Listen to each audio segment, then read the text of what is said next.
शक्तिमान पिता धन्यवाद करते हैं आज के सुंदर बाइबल अध्ययन के लिए। खुदावन हर एक को बड़ी बरकत दे, आशीष कर पिता, यीशु नाम से मांगते हैं, आमीन। हम पढ़ेंगे व्यवस्था विवरण 29 अध्याय। मोआब देश में परमेश्वर की वाचा। इसराइलियों में जो वाचा बांधने की आज्ञा यहोवा ने मूसा को मोआब देश में दी, उसके ये ही वचन है। जो वाचा उसने उनसे होरेब पहाड़ पर बांधी थी, वह उससे अलग है। फिर मूसा ने सब इस्राएलियों को बुलाकर कहा, जो कुछ यहोवा ने मिस्र देश में तुम्हारे देखते फिरौन और उसके सब कर्मचारियों और उसके सारे देश से किया, वह तुमने देखा है। वह बड़ी बड़ी परीक्षाएं और चिन्ह और बड़े बड़े चमत्कार तेरी आँखों के सामने हुए, परंतु यहोवा ने आज तक तुमको ना तो समझने की बुद्धि और ना देखने की आँखें, ना सुनने के कान दिए हैं। और मैं तुमको जंगल में 40 वर्ष लिए फिरा, और ना तुम्हारे तन पर वस्त्र पुराने हुए, ना तेरी जूतियाँ तेरे पैरों में पुरानी हुई। रोटी जो तुम नहीं खाने पाए, दाख मधु और मदिरा जो तुम नहीं पीने पाए, वह इसलिए हुआ तुम जानो कि मैं यहोवा तुम्हारा परमेश्वर हूँ। और जब तुम इस स्थान पर आए, तब हेशबोन का राजा सीहोन और बाशान का राजा ओग, ये दोनों युद्ध के लिए हमारा सामने करने को निकल आए, और हमने उनको जीत कर उनका देश ले लिया, और रुबेनियों, गादियों और मनशे के आधे गोत्र के लोगों को नीच भा करके दे दिया।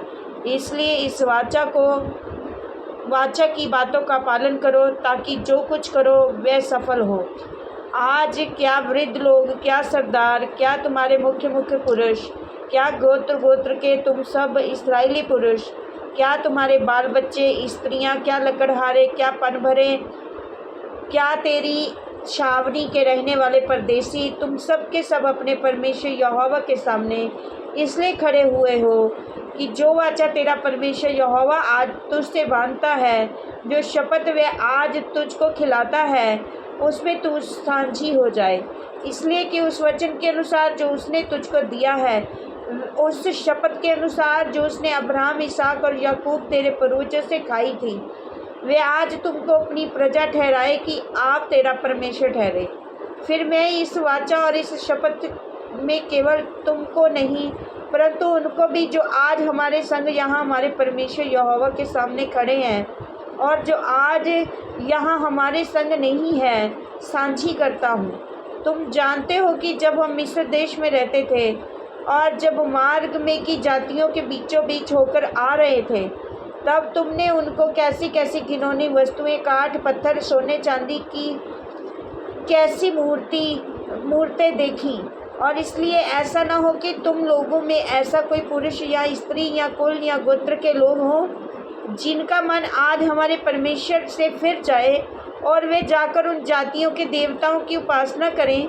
फिर ऐसा ना हो कि तुम्हारे मध्य ऐसी कोई जड़ हो जिससे विष या कड़वा बीज उगा हो, और ऐसा मनुष्य इस शाप के वचन सुनकर अपने को आशीर्वाद के योग्य माने, और ये सोचे कि चाहे मैं अपने मन में हठ पर चलूं और तृप्त होकर प्यास को मिटा डालूं, तो भी मेरा कुशल होगा।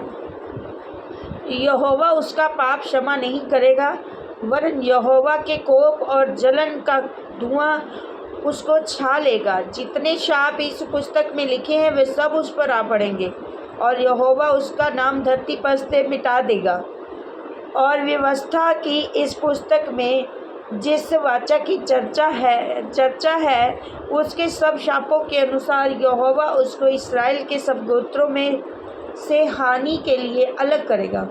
और आने वाली पीढ़ियों में तुम्हारे वंश के लोग जो तुम्हारे बाद उत्पन्न होंगे, और परदेसी मनुष्य भी जो दूर देश से आएंगे, वे उस देश की विपत्तियां और उसमें यहोवा के फैलाए हुए रोग देखकर, और वे भी ये भी देखकर कि इसकी सब भूमि गंधक और लोन से भर गई है, यहाँ तक जल गई है कि इसमें ना कुछ बोया जाता और ना कुछ जम सकता, और ना घास उगती है, वरन सदोम और अमोरा अदमा और सबोयीम के समान हो गया है, जिन्हें यहोवा ने अपने कोप और जलजलाहट में उल्ट दिया था।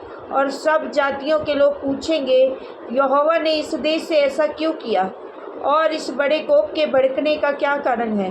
तब लोग ये उत्तर देंगे, उनके पूर्वजों के परमेश्वर यहोवा ने जो वाचा उनके साथ मिस्र देश से निकल के समय बांधी थी, उसको उन्होंने तोड़ा है, और पराए देवताओं की उपासना की है, जिन्हें वे पहले नहीं जानते थे और यहोवा ने उनको नहीं दिया था। इसलिए यहोवा का कोप इस देश पर भड़क उठा है कि पुस्तक के लिखे हुए सब श्राप इस पर आ पड़े।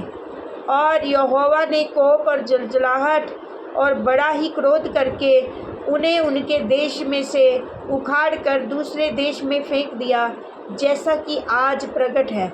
गुप्त बातें हमारे परमेश्वर यहोवा के वश में हैं, परंतु जो प्रकट की गई हैं वे सदा के लिए हमारे और हमारे वंश के वंश में रहेंगी, और इसलिए इस व्यवस्था की सब बातें पूरी हो जाएं। इस वचन के द्वारा प्रभु ब्लेस करेंगे। आमीन। सबको जय मसीह।